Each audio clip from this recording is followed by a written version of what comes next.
আমরা আপনাদেরকে কিয়ামত মনে করাই, কবরের কথা মনে করে। এই মাহফিল মাকসাদ,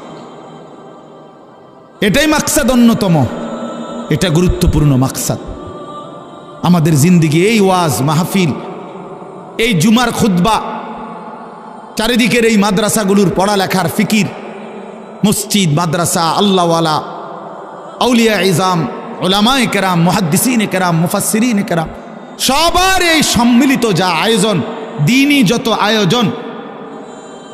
যত আয়োজন সব কিছুর মাকসাদ আখিরাত।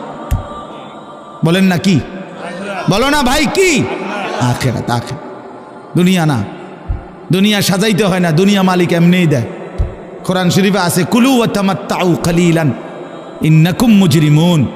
আল্লাহ বলে, নাফরমান পাপী, নাফরমানি অবস্থাতেই অসুবিধা নাই, আমার দুনিয়া ভোগ করো, আমার দুনিয়া খাও কিছুক্ষণের জন্য, শুধু এদ্দুর মনে রাখবা তুমি নাফরমান। ওয়াইলুন ইয়াউমাইদিল লিল মুকাদ্দিবিন, সেদিন হাসরের ময়দানে তোমার জন্য অপেক্ষা করছে জাহান্নাম। এ কথা শুধু মনে রাখ। এখন খাও, দুনিয়া আমি আটকাইতাম না, দুনিয়া আমি কোনো নাফরমানকে আটকাই না। ভাত তরকারি, মাছ গোস্ত, পেশাব পায়খানা, ঘুম, হ্যাঁ, যৌন চাহিদা পূরণ, এগুলোর সমস্যা হইতো না। খাও, এগুলা ভোগ করো, দুনিয়া আমি আটকাই না। আল্লাহ তাআলা বলছে, দুনিয়া আমি কুত্তারেও খাইতে দেই, দুনিয়া আমি জানোয়ারকেও খাইতে দেই। দুনিয়া জানোয়ারও ভোগ করে ভাইয়া। তুমি শুধু খানা খাও এটা না, কুকুরও খানা খায়। তুমি শুধু ঘুম যাও এটা না বন্ধু, কুত্তাও ঘুমায়। তুমি শুধু পেশাব পায়খানা করো না ভাইয়া, কুকুরও পেশাব পায়খানা করে। তোমার যৌন চাহিদা পূরণ হয় নারী দেখা, ছবি দেখা, কুকুরেরও যৌন চাহিদা পূরণ হয়। নাহলে কুকুরের বাচ্চা কাচ্চা হয় কেমনে? কুকুরের ছাও হয় কেমনে? তাহলে বুঝা গেল এতটুকুর নাম জীবন নয়, এতটুকুর নাম জীবন নয়। এই জন্য আল্লাহ তাআলা বলছে, ইন্নাকুম মুজরিমুন, মনে রেখো নাফরমান, ভোগ করো আমার দুনিয়া, অসুবিধা নাই। নামাজ পড়ো নাই, সমস্যা নাই, ভাত খাও। সেজদা দাও নাই, অসুবিধা নাই, খানা খাইয়া লাও, শুয়ে লাও। ফজর পড়তে কখনোই মন চায় না, আচ্ছা ঠিক আছে, খানা খাও, নাস্তা খাও। শুধু মনে রাখবা ফজরের নামাজ পড়ো নাই, শুধু মনে রাখবা এশার নামাজ পড়ো নাই, শুধু মনে রাখবা সুদের টাকা, শুধু মনে রাখবা সিটারির টাকা, শুধু মনে রাখবা বেপর্দা জিন্দিগি, শুধু মনে রাখবা বেহায়া জিন্দিগি। বাকিটা আমি পরে দেখমু ফিডা, এখন ভাত খাও। ইন্না লাদাইনা আনকালা ওয়া জাহিমা, আমি আল্লাহ প্রস্তুত রেখেছি জাহান্নামের আগুনের শিকল এবং জ্বলন্ত আগুন। ইন্না আ'তাদনা লিল কাফিরিনা সালাসিলা ওয়া আগলালান ওয়া সাইরা, আমি আল্লাহ তাআলা সমস্ত নাফরমানের জন্য প্রস্তুত রেখেছি আগুনের শিকল 70 হাত লম্বা, 70 জিরাআন, এবং আগুনের বেড়ি যেটা কাঁধের সাথে বাঁধ দেওয়া হবে, হাত পিছনের দিকে নিয়া, এইভাবে প্রত্যেক নাফরমানকে হাসরের ময়দানে ফেরেশতারা এই 2 হাত পিছনের দিকে ভাবে দিয়া, থুতনির নিচে এই হাত রাইখা এইভাবে ঠেলা দিয়া আগুনের বেড়ি দিয়া বাঁধ দিবে। আল্লাহর কসম, এটা কোরআন শরীফের সূরা ইয়াসিনেও আছে, ইন্না জাআলনা ফি আ'নাকিহিম আগলালান ফাহিয়া ইলাল আদকানি ফাহুম মুকমাহুন। এইটার অর্থ এটাই, এইভাবে ধাক্কা দিবে, এইভাবে যদি কাউরে বাঁধ দেয়, আয় হায়, এই নাফরমান আর কোনো দিন চোখটাও নিচের দিকে নামাইতে পারে। কেমনে নামাইবে? কিভাবে? ও সাইরা, এবং জাহান্নামের আগুন। এজন্য দোস্ত আমার, এই আয়াতগুলোর তরজমা শুনেন, তাইলেই বুঝবেন। এই আয়াতগুলোতে আল্লাহ তাআলা বলছে, বান্দা যাই করছো, বান্দা যে যাই লাফালাফি ফালাফালি, দুনিয়া নিয়া কামরা কামরি, হায় সম্পদের যথেচ্ছ ব্যবহার, হালাল হারামের মিশ্রণ, জায়েজ না জায়েজ, পাক না পাক, সব এলোমেলো করে ফেলছো বান্দা। জিন্দিগির কোনো নিয়ম নাই, কানুন নাই, শৃঙ্খলা নাই, উপার্জনের মধ্যেও কোনো হালাল হারামের কোনো পরোয়া নাই, জীবনের মধ্যেও কোনো হালাল হারামের পরোয়া নাই। আপন বোনও দেখো, পরের মেয়েকেও দেখো, নিজের বউরকেও দেখো, পরের বউরও দেখো। হায় হায় মুসলমান, হারাম টাকা হালাল টাকা সব মিক্সার করে ফেলছো। শুধু টাকা দরকার, দুনিয়া ভোগ করা দরকার, আল্লাহ তাআলা বলে, বান্দা যাই করছো তবে শুধু এটা মনে রেখো, এই অচিরেই তুমিও থাকবা না, দুনিয়াও থাকবে না। এই দুই শব্দ মনে রেখে, আমিও থাকবো না, গোটা সৃষ্টিও থাকবে না। আল্লাহ তাআলা বলেন তুমিও শেষ হয়ে যাবা, মরে যাবা, এই গোটা সৃষ্টি জগতও মরে যাবে। আমরা পৃথকভাবে মরলে বলে মৌত, আর গোটা সৃষ্টি জগৎ যেদিন মরে যাবে সেটারে বলে কিয়ামত। এই তফাৎ, শব্দগত তফাৎ। ব্যক্তির মৃত্যু হলে, একক মৃত্যু হলে সেটারে বলে মৌত, আর সমষ্টিগত পুরা কায়নাত, আল্লাহর পুরা মখলুকাত একসাথে যখন শেষ হবে সেটারে বলে কিয়ামত। তো আল্লাহ তাআলা বলছে একদিন অচিরেই দেখতে দেখতে তুমিও নাই, একদিন শুনবা পৃথিবীও নাই, আসমানও নাই, জমিনও নাই, কায়নাতও নাই, সব আমি আল্লাহ তাআলা ভেঙ্গে চুরে চূর্ণ বিচূর্ণ করে ফেলব। ইযা সামাউন ফাতারাত, আসমান কাচের মতো চুরচুর করে ভাঙব। ওয়া ইদাল কাওয়াকিবুন তাসারাত, কোটি কোটি তারকারাজি খসে খসে পড়বে। তারকারাজি কোটি কোটি বলতেও তো কোটি কোটি কতক্ষণ করলে শেষ হইব? বুঝেন নাই কথাটা? মানে কোটি কোটি কোটি কোটি 10 বার কইলে শেষ হয়ে যাব নাকি? হিসাব আছে? সৌরজগতের কোনো হিসাব বিজ্ঞানীদের কাছে আছে শেষ? নাই, না নাই মিয়া।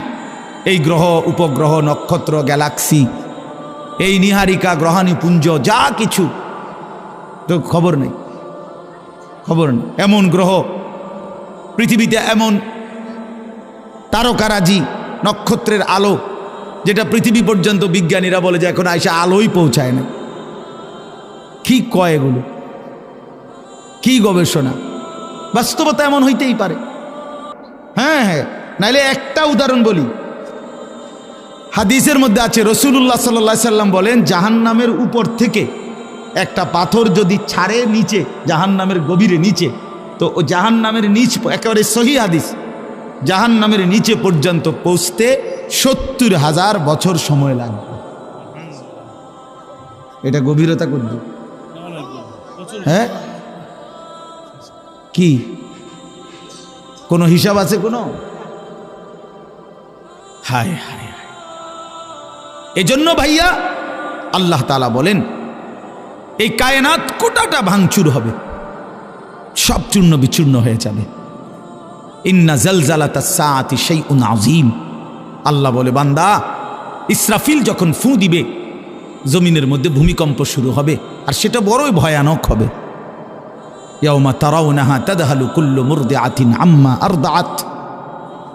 যে মা তোর কোলের বাচ্চাকে দুধ খাওয়াইতেছিল, আদরের সেই বাচ্চাকে মা ইসরাফিলের ফু দিলে আর কিয়ামত শুরু হলে ভয়ে আতঙ্কে ছুটাছুটি করতে গিয়ে মা আপন সন্তান কোল থেকে ছুঁড়ে ফেলে দিবে। কোরআন শরীফের আয়াত। এগুলার কোনো ব্যাখ্যার দরকার লাগে না, এ শুধু তর্জমাই যথেষ্ট। ওয়া তাদাউ কুল্লু যাতি হামলিন হামলাহা। যে মা 9 মাস সন্তানকে গর্ভে, পেটে বাচ্চা ছিল, ইসরাফিল ফু দিলে সেই মা এভাবে পাগলের মতো দৌড়াবে, গর্ভের বাচ্চা নিজে নিজে বের হয়ে যাবে। এটা কোরআন শরীফের আয়াতের মধ্যে। ওয়া তারান নাসা সুকারা। সব মানুষ মাতাল হয়ে যাবে। ওয়া মা হুম বিসুকারা। আল্লাহ বলেন আসলে কেউ মাতাল নয়, সব মাথা ঠিক আছে, এমনিতেই দৌড়াইতেছে।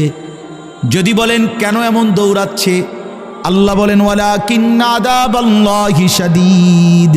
লোকগুলো বুঝে ফেলছে আল্লাহর আযাব বড় ভয়ানক, আল্লাহর শাস্তি বড় ভয়ানক। এজন্য বন্ধু আমার, দিন শেষে কিন্তু এটাই সত্য, তুমিও থাকবা না, জগতও থাকবে না, এই হাসি কান্না কোনোটাই থাকবে না, এই আলো অন্ধকার কোনোটাই থাকবে না, এই রোদ বৃষ্টি কোনোটাই থাকবে না, এই আসমান জমিন কোনোটাই থাকবে না।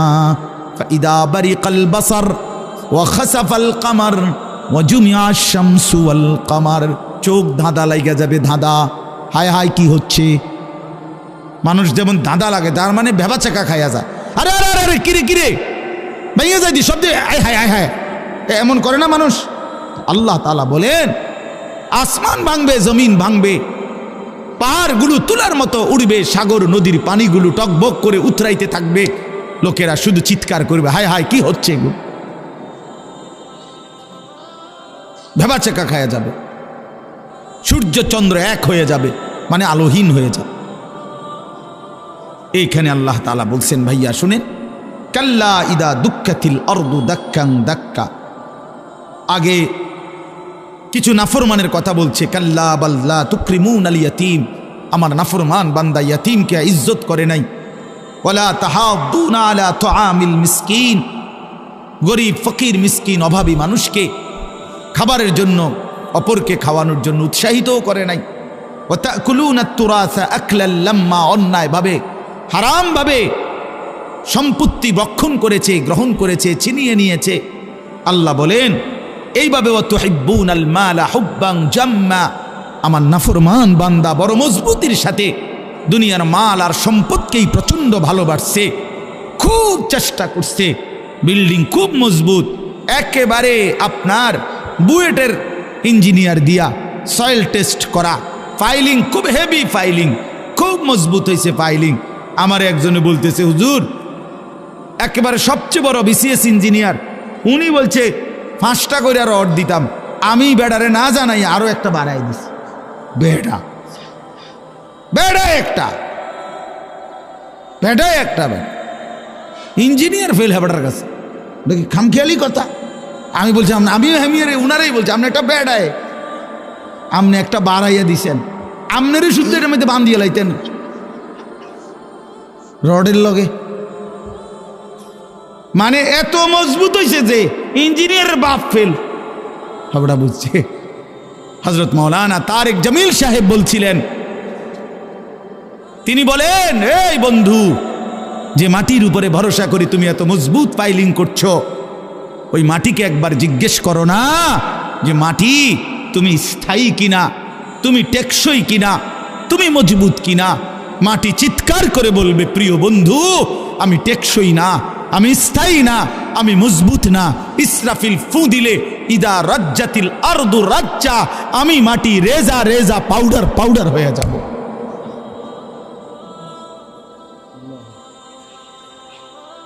এক স্রোতের পানি আমি মাটিকে টিকায় রাখতে পারে না, আমার মালিকের ফয়সালা যখন হয়। এজন্য আল্লাহ তাআলা বলেন, হায় বান্দা, মাল এভাবে পছন্দ করে ফেললা, দুনিয়ার এভাবে শক্ত করে ধরলা। কাল্লা, এবার শোনেন, কাল্লা ইদা দুক্কাতিল আরদু দাক্কাং দাক্কা। এ আর 10 মিনিট আছে, 10 মিনিটে 10 আয়াতের তর্জমা শোনেন। এই সূরার 10টা আয়াত পড়ছি আমি। কাল্লা ইদা দুক্কাতিল আরদু দাক্কাং দাক্কা, সাবধান বান্দা, দুনিয়াকে ভালোবেসে বড় বেশি ভুল করলা বান্দা। ইদা দুক্কাতিল আরদু দাক্কাং দাক্কা, একদিন দেখবা এই জমিন চূর্ণ বিচূর্ণ হয়ে যাবে। পাথরে যেভাবে ভাঙ্গা চূর্ণ বিচূর্ণ করে, এইভাবে জমিন ও আসমানকে আমি আল্লাহ তাআলা চূর্ণ বিচূর্ণ করে ফেলেন। এরপরে আল্লাহ বলেন, হাসরের মাঠ কায়েম হবে। ওয়াজা রাব্বুকা, তোমার রব মালিক আল্লাহ তাআলা তিনি আগমন করবেন, উপস্থিত হবেন হাসরের মাঠে। কিভাবে? আল্লাহ তাআলা তার শান অনুপাতে। ওয়াল মালাকু সাফফান সাফফা, কোটি কোটি ফেরেশতা হাসরের ময়দানে লাইন ধরে সারিবদ্ধভাবে দাঁড়াবে। এই আপনি শুধু এই কথাটা বোঝেন, ছেলেরা ভাইয়া বুঝো যে হাসরের মাঠ কায়েম হবে। আদম থেকে রাসূলুল্লাহ সাল্লাল্লাহু আলাইহি সাল্লামের পর্যন্ত যত আম্বিয়ায়ে কেরাম, রাসূলুল্লাহ সাল্লাল্লাহু আলাইহি সাল্লাম থেকে ইসরাফিলের ফু পর্যন্ত যত ইনসান, সকলেই এক মাঠে দাঁড়াবে। আদম থেকে ইসরাফিলের ফু পর্যন্ত মহান আল্লাহ পাক উপস্থিত হবেন, কোটি কোটি ফেরেশতারা সারিবদ্ধভাবে দাঁড়াবে। আল্লাহ বলে, ঠিক এই মুহূর্তে হাসরের মাঠে এই অবস্থায় ওয়াজিআ ইয়াউমাইদিন বিজাহান্নাম, ফেরেশতারা জাহান্নামকে টেনে 70,000 আগুনের শিকল দিয়ে বেঁধে জাহান্নামকে টেনে হাসরের ময়দানে এনে হাজির করবে।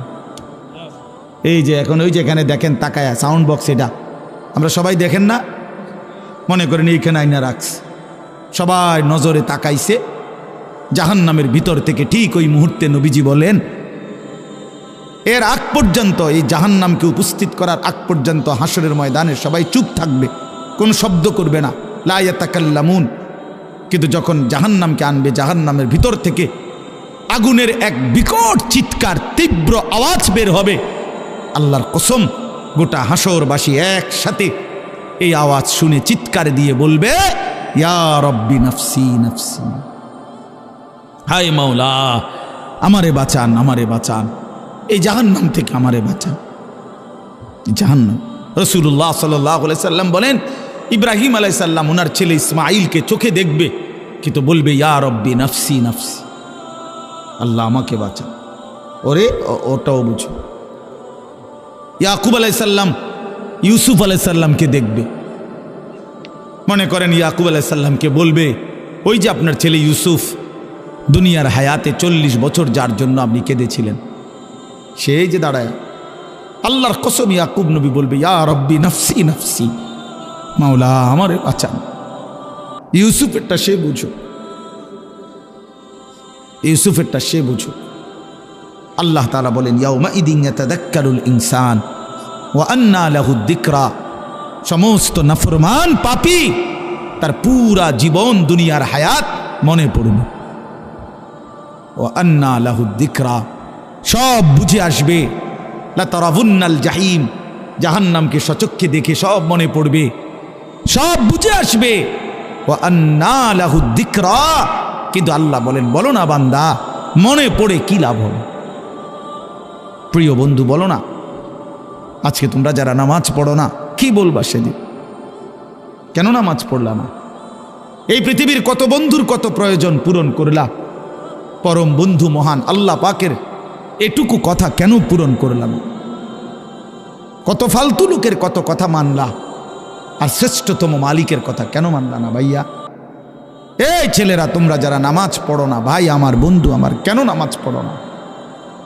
সারা দিন রাত নারী, ছবি, অশ্লীল দৃশ্য নিয়ে যাদের জিন্দিগি রাত দিন, প্রিয় ভাই, কয়জন নারী দরকার? এই অসভ্য, চরিত্রহীন, দুশ্চরিত্র, লম্পট, বল বেটা নাফরমান, কত উলঙ্গ নারী দেখলে তোর শখ মিটবে? বেহায়া সন্তান, কত বেডি দরকার তোর? কিরে বেটা, পৃথিবীতে শুধু বেডির জন্যই জন্ম নিছ বেটা? ছি ছি ছি ছি বেটা, বেহায়া কোথাকার, নির্লজ্জ কোথাকার। নারীর জন্যই পৃথিবী, শুধু এই বেডিতে লাগে থাকার জন্যই জীবন। মহান আল্লাহ পাক এমন সুন্দর এক হায়াত দিছে শুধু এই নারীর জন্য না। এক একজনে ভালোবাসতে বাসতে জান শেষ হাতের, হ্যাঁ হাতের জান হাতের ফ্যান শুদ্ধ ফইরা যেতে আছে এখন, ভালোবাসতে বাসতে পিছি দিয়ে ফ্যান টান নিয়ে ধরন লাগে। মাজা নাই, কোমর নাই, শরীর নাই, যৌবন নাই, বেশরম। মানে আসল কথা হইল অসভ্যতায়, গুনায় নিজের শরীর, নিজের যৌন সক্ষমতা, শরীরের স্বাস্থ্যগত সমস্ত সক্ষমতা সব শেষ করে দিছে। হ্যাঁ, আমি খোলামেলা বলি, নওজোয়ান তোমাদের জন্য বলার কেউ নাই, চিল্লায় না কেউ, ফেরাইবার মানুষ কম। ফেরাই চরিত্র নষ্ট করছো, হারবাল কোম্পানি পোস্টার লাগাইয়া রাখছে। এত পোস্টার কেন হারবালের? হ্যাঁ, লাল পোস্টার এগুলো এত ডিকা। ঘটনা কি? দেশে বাংলাদেশে কি যৌন সমস্যা কোনো মহামারী আকার ধারণ করছিল? কোনো আন্তর্জাতিক গবেষণায় অথবা কোনো দেশে কোনো রাষ্ট্রীয় কোনো গবেষণায় বলেন যৌন রোগটা তাহলে এত পোস্টার কা? মাকসাদ কি? মাকসাদ একটাই, চরিত্রহীনতা বেড়ে গেছে বন্ধু। তোমরা আমার ছেলে, আমার সন্তান, আমার ভাই, আমার বন্ধু, প্রিয় ভাই আমার, নষ্ট হইও না। এক মানুষের শুধু পরীক্ষার রেজাল্ট এরে মানুষ বলে না, এ তো আলাদা বিষয়। আখলাককে বলে মানুষ। যার কলিজা সুন্দর, যার দিল সুন্দর, যার রাত সুন্দর, যার একাকী সুন্দর, যার হাসি সুন্দর, যার কান্না সুন্দর, যার চোখ সুন্দর, যার হাত সুন্দর, যার দিল সুন্দর, যার দিমাগ সুন্দর, যার আখলাক সুন্দর, যার ফিকির সুন্দর, তাকে মানুষ বলে, তাকে ইনসান বলে, তাকে মানুষ বলে। ভাইয়া আখলাক নাই, চরিত্র নাই, জিন্দিগির কোনো রাত দিনের কোনো হিসাব নাই। এটা যেন না হয় ভাই আমার, অনুরোধ করলাম। চরিত্রহীন হইও না, চরিত্রহীন হইও না, টিকবে না ইনশাআল্লাহ। কোনো নাফরমান পৃথিবীতে, কোনো নাফরমান দুনিয়াতেও সুখ মিলে না, আখিরাতেও সুখ মিলে না। কোনো জালেম একক কিংবা সমষ্টিগত পৃথিবীতেও প্রজন্মের কোনো এক জায়গায় আইসা বেইজ্জতি হবেই হয়। 54 বছরের জালেম বেইজ্জতি হয়েছে বাকছে, শোনেন নাই? 54 বছর বাপ পুত মিলে পৃথিবীতে সিরিয়াতে লক্ষ লক্ষ মুসলমানের উপরে রক্তের বন্যা বয়ে ফেলছে ওই জালেম, ওই স্বৈরশাসক, ওই ফ্যাসিস্ট।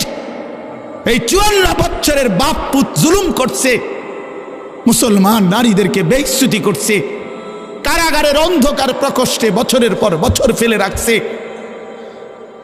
আল্লাহ তাআলা দেখায় দিছে পৃথিবীবাসীকে যে যত বড় জালেম সময়ের ব্যবধানে আমি আল্লাহ ধ্বংসই করে দেই। 950 বছর পরে হইল জালেম ধ্বংস হয়, 54 বছর পরেও ধ্বংস হয়, 16 বছর পরেও ধ্বংস হয়। জালেমের পতন নিশ্চিত। এই জন্য 8ই ডিসেম্বর নতুন উইকেট পড়ছে, শুনছেন না? এই যে 8 তারিখ 2 উইকেট পড়ে গেছে আল্লাহর রহমতে।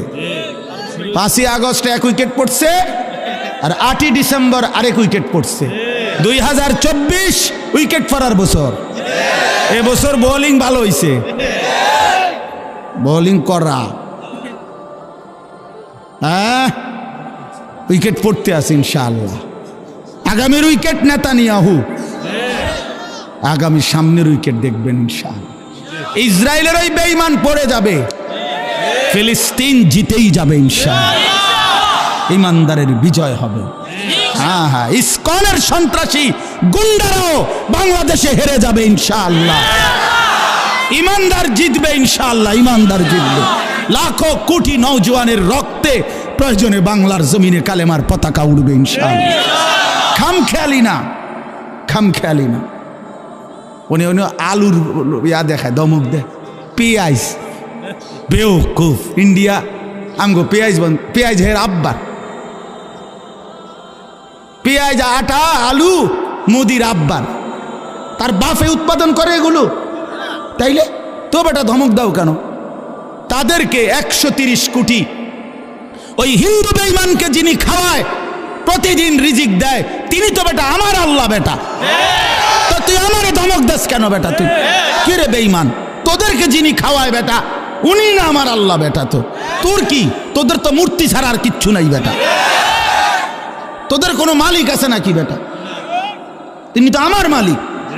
তা আমার মালিক তোরে খাওয়ায়, আমারে খাওয়াইতো না। হ্যাঁ তোর কথা মিয়া। এজন্য কোনো ভয়ের কিচ্ছু নাই ইমানদার। তোমরা লক্ষ কোটি যুবক বাংলাদেশে, তোমাদের কাছে দিন আমানত, ইসলাম আমানত বন্ধু, আমানত। 110 কোটিকে আমরা ভয় করি না, 130 কোটি আমাদের কোনো হিসাব না, আমরা গণি না। আমাদের একজন, আমাদের কয়জন? আগেও ছিল একজন, এখনো একজন, আগামীতে একজন। তিনি আল্লাহ, তিনি আকবার, তিনি বড়। আল্লাহু আকবার বলো, জোরসে বলো, জোরসে বলো, বলতে থাকো আল্লাহু আকবার, আল্লাহু আকবার, আল্লাহু আকবার, আল্লাহু আকবার, আল্লাহু আকবার। বেঈমান শুনুক, বেঈমান শুনুক, বেঈমান কাঁটাতারের ওই পাশ থেকে শুনুক যে মুসলমানের যুবক ঘুমায় নাই, ইমানদার ঘুমায় না বেটা। ইনশাআল্লাহ, ইনশাআল্লাহ কালেমার বিজয়ী হবে, ইনশাআল্লাহ হকের বিজয় হবে। শহীদ অ্যাডভোকেট সাইফুল ইসলাম আলিফের রক্তের উপরে, শাহাদাতের খুনের উপরে ইসকন দেশে নিষিদ্ধ হবে ইনশাআল্লাহ। কোনো সন্দেহ নেই, কোনো সন্দেহ নেই। এদেশে হিন্দু থাকুক, কোনো মানা নাই, ইসকনের গুন্ডারা থাকতে পারবে না। আমরা কোনো সময় হিন্দুদের উপরে জুলুম করি নাই, কোনো সময় করি নাই। আমরা বছরের পর বছর ধরে বাংলাদেশের ঐতিহ্য এটা, আমরা বাংলাদেশের ঐতিহ্য, এটা সম্প্রীতির চূড়ান্ত একেবারে তুলনাহীন দৃষ্টান্ত বাংলাদেশ, যেখানে আমরা সংখ্যালঘুদের উপরে কখনোই জুলুম করি নাই। আজকে যেই সন্ত্রাসী ওই গুজরাটের সন্ত্রাসী, সে তো সংখ্যালঘু নির্যাতনের অপরাধে সে দোষী আন্তর্জাতিকভাবে। এই মোদি, সে তো গুজরাটে যখন মুখ্যমন্ত্রী ছিল তখন তো গুজরাটের হাজার হাজার মুসলমানকে জবাই করে শহীদ করছে তার আমলে। ওরা এখন আমগরে ফাঁকা বলি ছেড়ে আমরা আপনার জুলুম, আমরা কোনো জুলুম করি নাই। 5ই আগস্টের পরে বাংলাদেশের মুসলমানের সন্তানরা সমস্ত হিন্দুদের মন্দির পাহারা দিছে। তবে হিন্দু মন্দির পাহারা দিল, আমরা মুসলমান, বিনিময়ে বেঈমান তুই আমার ভাইকে জবাই করে দিলি কেন? এই ছিল প্রতিদান, এই ছিল তোদের মন্দির পাহারার বিনিময়। এই জন্য দোস্ত আমার, বন্ধু আমার, কারো ষড়যন্ত্রে বাংলাদেশ ইনশাআল্লাহ 1 সুতা জমিন, 1 ইঞ্চি জমিন আমরা হারতে দেব না ইনশাআল্লাহ, ইনশাআল্লাহ, ইনশাআল্লাহ, ইনশাআল্লাহ। আমার মতো 2-4 জন শহীদ হইলে কিচ্ছু হবে না, ইসলাম জিতবে ইনশাআল্লাহ। আল্লাহ তৌফিক দান করেন। চলেন, এই জন্য শেষ কথা হইল, আল্লাহ তাআলা বলেন নাফরমান আফসোস করবে, ইয়াকুলু ইয়া লাইতানি কদ্দামতু লি হায়াতি, হায় আমি যদি দুনিয়ার জীবন থাকতে কিছু নেকি পাঠাইতাম। ফায়াউমা ইদিল লা ইউআযিবু আযাবাহু লা ইউসিকু ওয়াসাকাহু আহাদ। আল্লাহ বলে, বান্দা সেদিন তোমাকে হাসরের ময়দানে নাফরমানির কারণে যেই আযাব শাস্তি দেবে, এমন শাস্তি তোমাকে আর কেউ কখনো দেয় নাই। এমন বাঁধা বাঁধবে ফেরেশতারা যেই বাঁধা তোমারে আর কেউ বাঁধে নাই। কাজে মনে রেখো বান্দা, আমি আল্লাহর আযাব বড় ভয়ানক, আমার বাঁধন জাহান্নামের বাঁধন বড় ভয়ানক। আর এর বিপরীতে আল্লাহ বলছে, যারা নেককার ইমানদার প্রশান্ত দিল, ইয়া আইয়াতুহান নাফসুল মুতমাইন্না, আল্লাহ নিজে তাদেরকে ডাক দিয়া বলবে, এদিকে যে ফিডাফিডি চলতে আছে তুমি ঘাবড়াইও না। বুঝলেন না? ওই যে নাফরমান করে যে ফিটবো বাঁধবো, এবারটা যদি আবার শিক্ষার শুরু করে যে খাইছে জানি কি জানি, আল্লাহ বলে না না, তুমি টেনশন করো না, ইরজিই ইলা রাব্বিক, তুমি আমি রবের কাছে ফিরে আসো, আমার কাছে আসো। রাদিয়াতাম মারদিয়া, তুমি টেনশন করো না বান্দা, আমি তোমার উপরে রাজি খুশি, তুমিও আমার উপরে খুশি।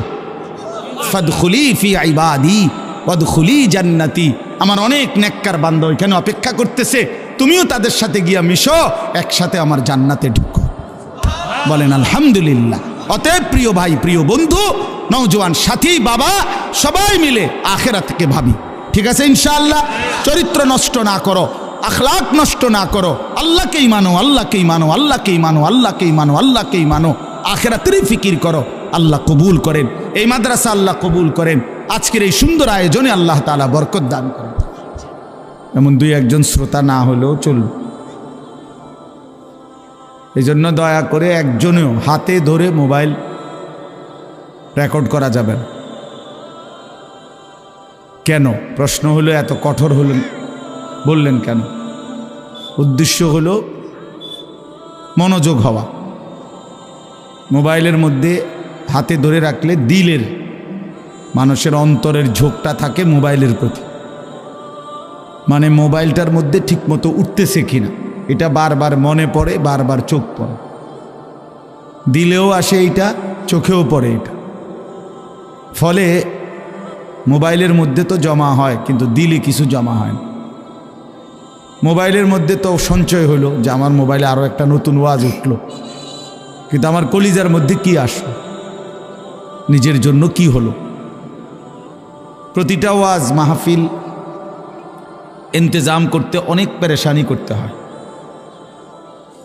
আগামী শনিবার দিন 14 তারিখ আমার মাদ্রাসার বার্ষিক মাহফিল, ইসলাহি মজলিস, এরকম বাইরে আমরা প্যান্ডেল আকারেই করব।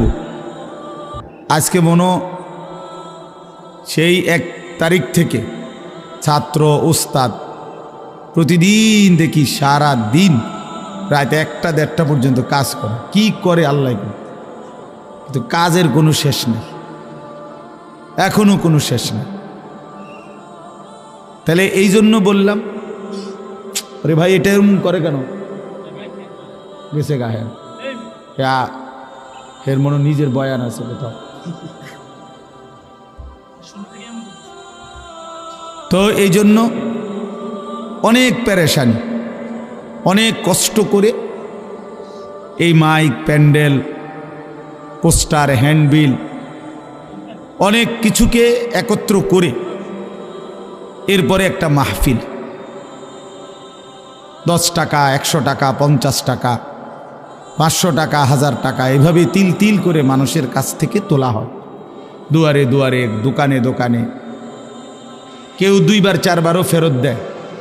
আচ্ছা যান হুজুর আইসেন, দিমু, আচ্ছা ইনশাল্লাহ মাহফিলের দিন নিয়েন আর কি, ইত্যাদি ইত্যাদি। যে যেভাবে যতটুকু পারে দিচ্ছে, দিল।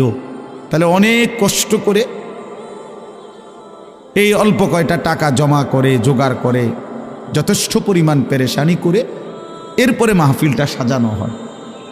সেটা যদি শুধু কেবল বুট, মুড়ি, বাদাম, চটপটি, পেঁয়াজু, কিছু বেলুন, ফুটকা এর মধ্যে শেষ হয়ে যায়, আমার ভাই এটা ইনসাফ হয় না। এত গরু আয়োজনের মধ্যে, এত কষ্টের ভিতরে, এটার মাকসাদ শুধু এই দোকানপাট আর এই তামাশা না। আমার নিজের জন্য কোনো খোরাক, নিজের জিন্দিগির জন্য কিছু নিলাম কিনা, এটা হলো মূল মাকসাদ। ইদানিংকালে এটা খুব বেশি প্রকট। আমরা তো প্রতিদিন এই মাহফিলে গেলে দেখি, মাহফিলের ইন্তেজামগুলোকে বরবাদ করে দিচ্ছে প্রতিদিন দোকানপাটগুলো। এত বেশি পরিমাণ দোকানপাট বসে যে মাঝে মাঝে মাহফিলের ভিতরে ঢুকা পর্যন্ত খুব কষ্ট হয়। মানে এই দোকানের জ্বালায় হাইটা যে কদ্দূর যাবে এই সুযোগটাও।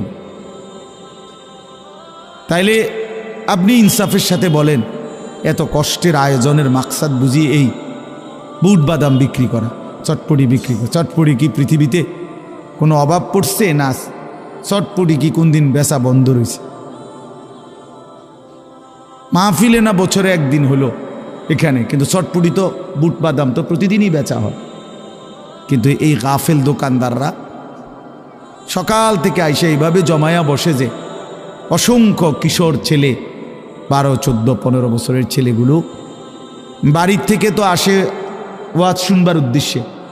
মা বাপ জানেও এটা, ছেলেটা মাহফিলে গেছে। কিন্তু অনেকগুলো ছেলে আছে যারা এই পুরাটা টাইম শুধু শুধু ঘোরে।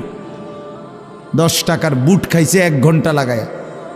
আশ্চর্য, এটা কি কথা হলো? 10 টাকার বাদাম খাইছে 1 ঘন্টা লাগায়া, আড্ডা, দুষ্টামি। এটা তো ভাইয়া জিন্দিগি না, এটা জীবন না। আল কাইয়িসু মান দানা নাফসাহু ওয়া আমিলা লিমা বা'দাল মাউত ওয়াল আজিজু মান আতবা'a নাফসাহু হাওয়াহা ওয়া তামান্না আলাল্লাহ।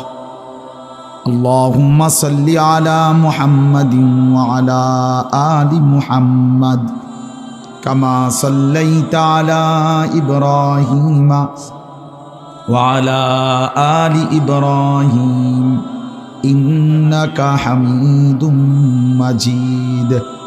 আল্লাহুম্মা বারিক আলা মুহাম্মাদিন ওয়া আলা আলি মুহাম্মাদ কামা বারাকতা আলা ইব্রাহিমা ওয়া আলা আলি ইব্রাহিম ইন্নাকা হামিদুম মাজিদ। সুবহানাকা লা ইলমা লানা ইল্লা মা আল্লামতানা ইন্নাকা আনতাল আলিমুল হাকিম। আলহামদুলিল্লাহ। আল্লাহ পাক রব্বুল ইজ্জত জুল জালাল ওয়াল ইকরামের ফজল কারাম, রব্বুল আলামিনের অপরিসীম ইহসান, মেহেরবানি, দয়া, আল্লাহ তাআলা আমাদেরকে আজ 11 ডিসেম্বর 2024 রোজ বুধবার কুমিল্লা জেলা বুড়িচং উপজেলাধীন কোরপাই আল মাদ্রাসাতু দারুল উলুম, অত্র মাদ্রাসার হাফেজ ছাত্রদের দস্তারবন্দি পাগড়ি প্রদান উপলক্ষে আজকের এই বার্ষিক ওয়াজ মাহফিলে আল্লাহ তাআলাই আমাদেরকে আসবার, বসবার, আল্লাহর জন্যই জমা হওয়ার তৌফিক দান করেছেন। এজন্য আমরা সকলেই বলি আলহামদুলিল্লাহ। মুআজ্জাজ মোহতারাম হাজিরিন, পবিত্র কোরআনুল কারীমের 30 নম্বর পারা কোরআনুল কারীমের 89 নম্বর সূরা। সূরাটার নাম হচ্ছে সূরায়ে ফজর। আমরা যে ফজরের নামাজ পড়ি, ফজরের ওয়াক্ত, এইটাই এই সূরার নাম ফজর। এই সূরার 10টি আয়াত আমি আপনাদের সামনে তেলাওয়াত করেছি। পুরা সূরাটার মধ্যে 30টা আয়াত, ছোট্ট সূরা। 30 আয়াতের মধ্যে শেষের 10 আয়াত 21 থেকে 30, এই 10টি আয়াত আমি এইমাত্র তেলাওয়াত করলাম। অনেকটা আমাদের পরিচিত আয়াত। যারা নিয়মিত 5 ওয়াক্ত নামাজ পড়ে, বিশেষ করে মাগরিব, এশা, এই নামাজগুলোতে ইমাম সাহেবরা প্রায় এইখান থেকে পড়ে, যার ফলে আলহামদুলিল্লাহ অনেকেই এই আয়াতগুলো বারবার শুনে থাকে। পরিচিত আয়াত। সূরায়ে ফজরের শেষ 10 আয়াত। সবার কাছে অনুরোধ হলো, বিশেষ করে নওজোয়ান সাথী তোমাদের কাছে, নিজেদের হাতে ধরা যেই মোবাইলগুলো, এগুলো নামায় ফেললে ভালো হবে। যাদের হাতে ধরে মোবাইল রেকর্ড করতেছেন, ভাইয়া এগুলো নামায় ফেলো। এটা আমার আদেশ, অনুরোধ না, এটা সরাসরি আমার আদেশ। এজন্য আমার এই কথাটা যে মানতে পারবেন না, তিনি চলে গেলে ভালো।